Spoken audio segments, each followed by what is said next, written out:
Γεια σας, θα παρακολουθήσουμε ένα βίντεο αφορά την τεχνολογία, το μάθημα της τεχνολογίας δεύτερα γυμνασίου. Συγκεκριμένα θα δούμε πώς μπορούμε να αναθέσουμε σε κάποιον μαθητή και με τη βοήθεια της συγκεκριμένης παρουσίασης ενδεχομένως να μπορέσει να δημιουργήσει επαγγελματικές κάρτες στην ομάδα. Μια τέτοια δραστηριότητα εγώ προσωπικά την αναθέτω στο μαθητή που παίρνει το ρόλο της διεύθυνσης ασφαλείας, όμως μπορούμε βασικά να την αναθέσουμε σε οποιοδήποτε μαθητή μπορεί και γνωρίζει να χρησιμοποιεί στο υποτυπωδό στο PowerPoint, γιατί θα δείτε ότι αν ακολουθήσει αυτές τις οδηγίες θα μπορέσει γρήγορα και εύκολα να εκτυπώσει έναν αριθμό καρτών ικανό να ικανοποιηθούν όλα τα μέλη της ομάδας φορώντας το καρτελάκι. Είναι μια διαδικασία, οι επαγγελματικές κάρτες, που αρέσει στους μαθητές και λειτουργεί ενθαρρυντικά για να υποστηρίξουν την προσπάθειά τους να μελετήσουν και να οργανώσουν μια επιχείρηση της επιλογής τους. Ο μαθητής ο οποίος θα αναλάβει αυτή τη διαδικασία είναι πολύ καλό να γνωρίζει το PowerPoint, και εδώ λέει και τα πράγματα που πρέπει να ξέρει το PowerPoint, έτσι να ξέρει ας πούμε στο μενού εισαγωγή να χρησιμοποιεί τη γραφή WordArt, από τα εργαλεία σχεδίασης να ξέρει τις εντολές γέμισμα και εφέ κειμένου, να γνωρίζει λίγο τα εργαλεία του πίνακα και κυρίως το υπομενού διάταξη, να ξέρει να αποθηκεύει οτιδήποτε κάνει στη διαφάνεια πάνω σε μορφή εικόνας JPG ή PNG, και βέβαια να εκτυπώνει πάντα με την υπενθύμηση ότι η ανάλυση της εικόνας η οποία εξάγει το PowerPoint είναι 96 inches και πρέπει οπωσδήποτε να τονίσουμε αυτό, είτε αν πάμε να το εκτυπώσουμε σε κάποιο ιδιώτη είτε αν το εκτυπώσουμε σε έναν υπολογιστή του σχολείου μας. Ας μεταβούμε τώρα στο περιβάλλον του PowerPoint να δούμε τι ακριβώς θα κάνουμε. Ήδη βλέπουμε ότι εδώ εγώ έχω τοποθετήσει ένα υπόδειγμα κάρτας. Βασικά το ξεκίνημά μας είναι να πάμε στο μενού σχεδίαση, να επιλέξουμε την εντολή διάταξη σελίδας. Τότε σε αυτή τη μικρή εντολή της διαμόρφωσης σελίδας επιλέγουμε από όλες τις δυνατότητες που έχουμε για μεγέθη διαφανειών το προσαρμογή, και παίζοντας με τις διαστάσεις μπορούμε να δημιουργήσουμε. Υπολογίζουμε ότι σε ένα χαρτί Α4 που έχει ωφέλιμο πλάτος 19 μπορούμε να χρησιμοποιήσουμε και 9,5 εκατοστά. Εγώ τώρα χρησιμοποιώ τα 9, και επίσης σε ό,τι αφορά το ύψος που έχουμε ένα ωφέλιμο χώρο 27 εκατοστά μπορούμε από 6,5, 6, 5,5 ανάλογα το μέγεθος της κάρτας. Ας τα αφήσουμε 9x6 που είναι προεπιλεγμένα. Τώρα βλέπετε ότι ουσιαστικά έχω χρησιμοποιήσει το συγκεκριμένο σχέδιο, αλλά προσέξτε, θα μπορούσα πατώντας, βρισκόμαστε βέβαια πάντα στο μενού σχεδίαση, εδώ είναι κάποια θέματα, όπως βλέπουμε εδώ θέματα από το PowerPoint, και ανάλογα σε όποιο θέμα τοποθετούμε το δίκτυο επιλογής, τότε ανάλογα δημιουργείται από κάτω μας και η σχετική διαφάνεια. Αν επέλεγα το συγκεκριμένο σχέδιο βλέπουμε τι θα δημιουργείται. Επανέρχομαι εγώ στο αρχικό μας σχέδιο. Έτσι λοιπόν ήδη έχουμε μία βάση. Τώρα γνωρίζουμε ότι η επαγγελματική κάρτα, το πρώτο πραγματάκι που θα θέλαμε να έχει είναι το λογότυπο. Όπως έλεγα λοιπόν πριν, για το λογότυπο θα χρησιμοποιήσουμε το μενού εισαγωγή. Θα πάμε στην γραφή, στο διακοσμητικό κείμενο WordArt. Θα επιλέξουμε ένα γράμμα της επιλογής μας που να αισθανόμαστε ότι με όλο το font το οποίο έχουμε μπορούμε να το χρησιμοποιήσουμε. Έστω λοιπόν ότι διαλέγουμε το συγκεκριμένο τρόπο γραφής, ή μπορούμε να διαλέξουμε και κάποιο άλλο γιατί είναι αρκετά δεν θα διακρίνεται τόσο καλά. Έτσι λοιπόν ξαναεπανέρχομαι και προσπαθώ να βρω ένα κατάλληλο χρώμα για την επιλογή μου. Έστω λοιπόν ότι διαλέγω αυτό το χρώμα γεμίσματος. Βλέπουμε ότι ήδη εδώ είναι πολύ μεγάλη η διάσταση η οποία μας δίνει για να τοποθετήσουμε πάνω στη διαφάνειά μας. Δεν έχουμε παρά να πάμε στην καρτέλα κεντρική και να μικρύνουμε αρκετά το κείμενό μας, να το φέρουμε σε μια θέση που μπορούμε μόνοι μας να την επιλέξουμε. Έστω λοιπόν το τοποθετώ εδώ πάνω αριστερά. Δεχόμαστε υποθετικά ότι η επιχείρηση η οποία πρόκειται να μελετήσουμε είναι μια βιομηχανία λαμπτήρων. Έτσι με κεφαλαία γράμματα παίρνω τα αρχικά της λέξης βιομηχανία λαμπτήρων και έστω ότι δίνω την επωνυμία Violab. Τώρα με βάση τα συγκεκριμένα γράμματα, εάν πατήσω στα εργαλεία σχεδίασης, ο χώρος που μπορώ εύκολα είτε να αλλάξω τη γραφή με κάποιο άλλο γράμμα, είτε για να μπορέσω να δώσω μια διαφορετική διάσταση, γιατί αυτό συνηθίζεται. Μια πολύ καλή εντολή είναι η εντολή μετασχηματισμός, οπότε βλέπετε εδώ τώρα ότι μπορώ, ήδη τα γράμματα παίρνουν διάφορες μορφές ανάλογα με το πώς θα τοποθετώ. Έστω λοιπόν ότι παίρνω τη μορφή αυτή του κυματισμού εδώ, την τοποθετώ, φέρνω λίγο πιο αριστερά, θα εξηγήσω γιατί το φέρνουμε λίγο πιο αριστερά, το λογότυπό μας. Στο ίδιο λογότυπο επίσης μπορώ να κάνω αν θέλετε, διάφορα εφέ. Έτσι μπορώ να παίξω εδώ με τα εφέ που υπάρχουν εδώ, προσπαθώντας να βρω κάποιο που να μου αρέσει αρκετά ή και στα παιδιά. Έστω λοιπόν ότι επιλέγω το συγκεκριμένο. Επίσης στα εφέ υπάρχει και η δυνατότητα να έχω κάποια λάμψη γύρω από τα γράμματα, να το επιλέξω εάν με ικανοποιεί, να έχω μια αντανάκλαση επίσης αν κάτι τέτοιο μου αρέσει, να μπορέσω να έχω κάποια σκιά αν θέλω. Έστω λοιπόν ότι βάζω και τη συγκεκριμένη σκιά.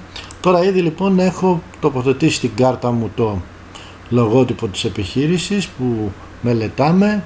Σκέφτομαι ότι θα είναι καλό να υπάρχει κάποιο έμβλημα. Εμβλήματα μπορούμε βέβαια να έχουμε αποθηκευμένα στον υπολογιστή μας κάποια εικονίδια να χρησιμοποιήσουμε. Μπορούμε όμως μέσα στο περιβάλλον του PowerPoint, επιλέγοντας από τις εικόνες Clipart, θα δούμε ότι πατώντας απάνω στην εντολή Clipart, στο δεξί μας μέρος βγαίνουν εικόνες Clipart, δίνουμε μέσα στο πλαίσιο της αναζήτησης τη λέξη λάμπα. Βλέπω ότι βγαίνουν κάποια εικονίδια, τώρα μπορώ να σκεφτώ ποιο εικονίδιο με ικανοποιεί. Έστω λοιπόν ότι είναι το συγκεκριμένο, πατώντας πάνω του βλέπουμε ότι τοποθετείται ήδη μέσα στη διαφάνεια και στη συνέχεια με τις λαβές της εικόνας το τοποθετώ σε μια θέση που κρίνω ότι είναι η κατάλληλη. Έστω λοιπόν η συγκεκριμένη θέση και ανάλογα του μετασχηματίζω και τις διαστάσεις. Οπότε ήδη τώρα φέρνω και πιο κοντά το λογότυπο, έχουμε και λογότυπο, έχουμε και έμβλημα για την επιχείρησή μας. Σιγά σιγά λοιπόν αρχίζει και δημιουργείται το καρτελάκι, γιατί όπως θα δούμε τώρα ουσιαστικά σε πρώτη φάση προσπαθούμε να δημιουργήσουμε μία καρτέλα και μετά θα δούμε πώς μπορούμε να την πολλαπλασιάσουμε σύμφωνα με τον αριθμό των μαθητών μας. Το επόμενο βήμα είναι να τοποθετήσουμε τα στοιχεία της επιχείρησης, σε αυτή την περίπτωση πάλι στο μενού εισαγωγή, το οποίο όπως βλέπετε κυριαρχεί στη δημιουργία της συγκεκριμένης κάρτας. Επιλέγουμε την εντολή πλαίσιο κειμένου, έστω ότι τοποθετούμε τα στοιχεία της επιχείρησης στο κάτω μέρος. Έτσι τα πιο κλασικά που μπορούμε να βάλουμε είτε με κεφαλαία είτε με μικρά.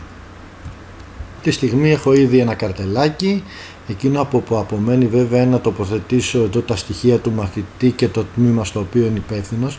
Όμως σε μια τέτοια περίπτωση θα πρέπει συνεχώς να αποθηκεύω μία-μία τις καρτούλες, οπότε τώρα θα δούμε ότι θα πρέπει με την τοποθέτηση του λογότυπου, του εμβλήματος και των στοιχείων της διεύθυνσης, θα το χαρακτήριζαμε αυτό σαν μια πρώτη φάση. Δεν έχουμε παρά να πάμε τώρα στο αρχείο, να πατήσουμε αποθήκευση ως. Εδώ θέλω λίγο την προσοχή μας. Θα επιλέξουμε όμως να μην την αποθηκεύσουμε σαν παρουσίαση του PowerPoint, αλλά όπως έλεγα στο ξεκίνημα σαν μια εικόνα PNG. Αυτή λοιπόν την εικόνα PNG πηγαίνω και την αποθηκεύω έστω σε ένα φάκελο που τον έχω ονομάσει επαγγελματικές κάρτες και το αποθηκεύω εκεί έστω με κάποιον αριθμό εδώ για να το θυμάμαι, ξέρω εγώ 20 ως υπόδειγμα. Προσέξτε εδώ γιατί θα μας ζητήσει αν θέλουμε να τις βγάλουμε όλες τις διαφάνειες σε μορφή εικόνας. Εμείς του λέμε ότι μόνο την τρέχουσα διαφάνεια θέλουμε.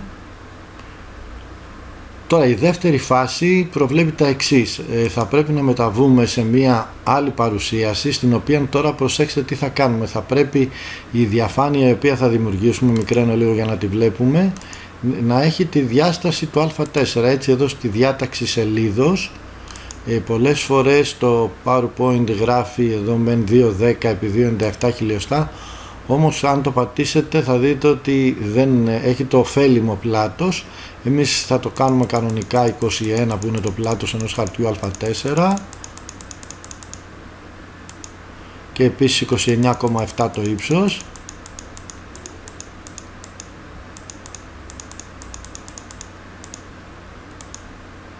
θα πατήσουμε OK σύμφωνα με τα προηγούμενα.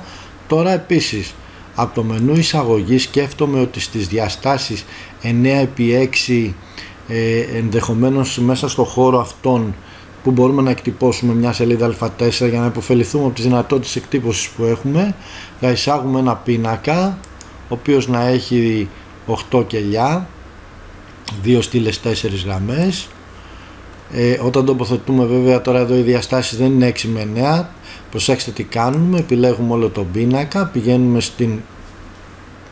στο μενού διάταξη του πίνακα και τώρα δημιουργούμε, επειδή είναι επιλεγμένος όλος ο πίνακας, θα δείτε ότι όλα τα κελιά θα πάρουν το ύψος 6 που επιθυμούμε, όπως λέγαμε πριν, επειδή οι κάρτες που είχαμε δημιουργήσει πριν είχαν ύψος 6 κάθε μία, άρα σκοπίμως εδώ θα δώσουμε σε όλες τις γραμμές το ύψος 6 και μπορούμε τώρα να το τοποθετήσουμε πιο κεντρικά.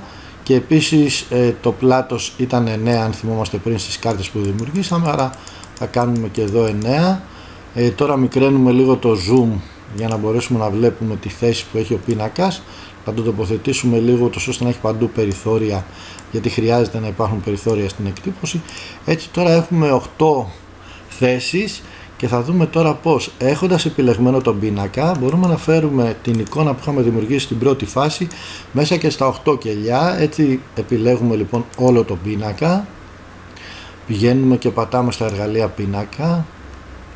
Εδώ που λέει στο μενού σκίαση διαλέγουμε τη λέξη εικόνα, δηλαδή δεν θέλουμε να του βάλουμε κάποια σκιά, θέλουμε να του βάλουμε μια εικόνα μέσα. Τότε πηγαίνει και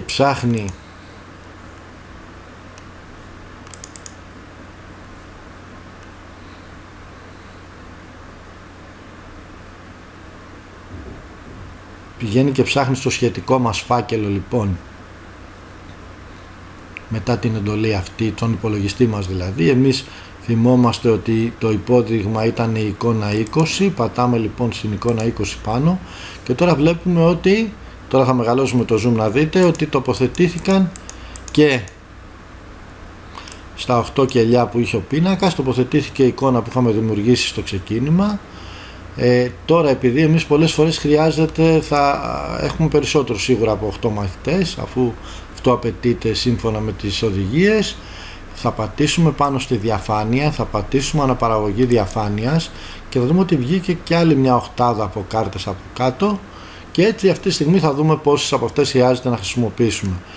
Εδώ αρχίζει το πιο κουραστικό μέρος, γιατί πιστεύω ότι μέχρι στιγμής είδατε ότι δεν δυσκολευτήκαμε αρκετά να κάνουμε κάποια πράγματα. Τώρα όμως θα κάνουμε το εξής, είτε θα διαλέξουμε από το μενού εισαγωγή να κάνουμε και τα γράμματα. Θα προσπαθήσουμε τώρα σε κάθε μία κάρτα να γράψουμε το ονοματεπώνυμο του μαθητή και τον τίτλο του, δηλαδή τη διεύθυνση του τμήματος που είχε αναλάβει μέσα στην επιχείρηση. Δεν απαραίτητο να διαλέξουμε από τα γράμματα WordArt, μπορούμε να πάμε στη σελίδα από την κεντρική καρτέλα, να επιλέξουμε μάλλον θα επιλέξουμε στην αρχή εισαγωγή πλαίσιο κειμένου, θα τοποθετήσουμε το πλαίσιο κειμένου. Τώρα μπορούμε να διαλέξουμε μια γραμματοσυρά της επιλογής μας, έστω μια λίγο καλλιτεχνική, ας το πούμε, να διαλέξουμε την Παλατίνο.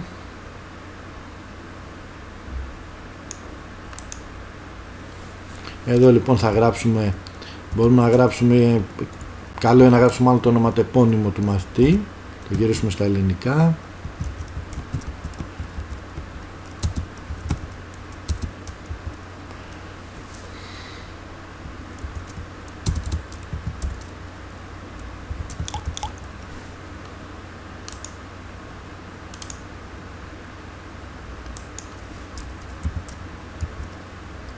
Και στη δεύτερη γραμμή να γράψουμε,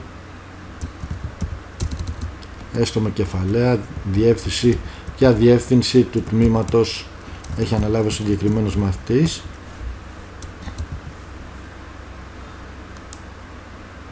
Αν η γραμματοσυρά κριθεί ότι είναι λίγο μεγάλη, για να μπορέσει να είναι σε μία γραμμή, την τοποθετούμε βέβαια κεντρικά και ρυθμίζουμε έτσι ώστε να χωράει σωστά στην κάρτα μας, δηλαδή να πιάνει το χώρο τον απαραίτητο. Μπορούμε να το δώσουμε πιο σκούρα γραφή. Τώρα ο μαθητής ο οποίος το έχει αναλάβει θα πρέπει να κάτσει να γράψει όλα τα μέλη της ομάδας. Τώρα για λόγους ομοιομορφίας μπορεί να κάνει τη γραφή επικόλληση του συγκεκριμένου πλαισίου, ούτως ώστε στο περίπου να το τοποθετήσει όλα στην ίδια θέση, και με την ίδια διαδικασία λοιπόν σιγά σιγά μπορεί να το κάνει σε όλες τις καρτούλες. Εδώ σας δείχνω εάν είχαμε επιλέξει στην αρχή ένα άλλο θέμα, πώς θα μπορούσαμε να κάνουμε την ίδια κάρτα. Εδώ επίσης ένας άλλος τρόπος να κάνουμε το ίδιο με το ίδιο λογότυπο και επίσης με έναν άλλο τρόπο κάποιο άλλο θέμα, και γενικότερα με τον τρόπο αυτό μπορούμε να κάνουμε διάφορες κάρτες. Θυμηθείτε ότι μέσα από το μενού σχεδίαση και τα διάφορα θέματα θα μπορούσαμε για πολλές ομάδες να κάνουμε από μια διαφορετική κάρτα να προτείνουμε στα παιδιά για να μην έχουν ακριβώς την ίδια κάρτα. Δεν έχω να προσθέσω κάτι. Το μόνο που έχουμε να κάνουμε τώρα είναι για κάθε, αν θέλουμε να εκτυπώσουμε παραδείγματος χάρη την επιλογή μας, θυμίζω πάλι αρχείο, αποθήκευση ως, επιλέγουμε απλά PNG ή GPG σαν εξαγωγή του αρχείου μας. Προσέξτε αυτό που σας έλεγα, θα συζητήσει αν θέλουμε όλες τις διαφάνειες να εξάγουμε ή όχι, και με τον τρόπο αυτόν αποθηκεύουμε την επιλογή μας και την έχουμε έτοιμη στη συνέχεια για εκτύπωση. Τώρα αν κάποιος μαθητής θέλει πριν ξεκινήσει να κάνει κάτι τέτοιο να το μελετήσει, απλά να πω ότι στην ιστοσελίδα μου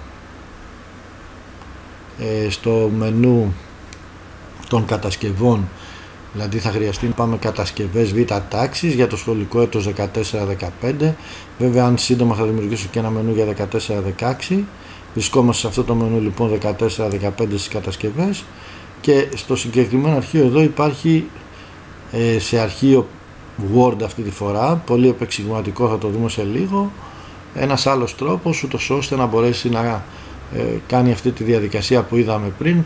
Θυμίζω ότι εδώ υπάρχουν και όλες οι αρχεία Word που μπορούν να κάνουμε όλες τις εργασίες της μακέτα, στίχους, στιχοποιίες, τα πάντα. Τώρα αν θέλουμε να ρίξουμε και μια ματιά στο αρχείο Word που μπορεί να συμβουλευτεί ο μαθητής, βλέπουμε ότι εδώ βήμα βήμα αυτά που παρακολουθήσαμε τώρα σαν στο PowerPoint μπορεί εύκολα με επεξηγηματικές οδηγίες και εικονίδια να μπορέσει σταδιακά να ολοκληρώσει όλη αυτή τη διαδικασία.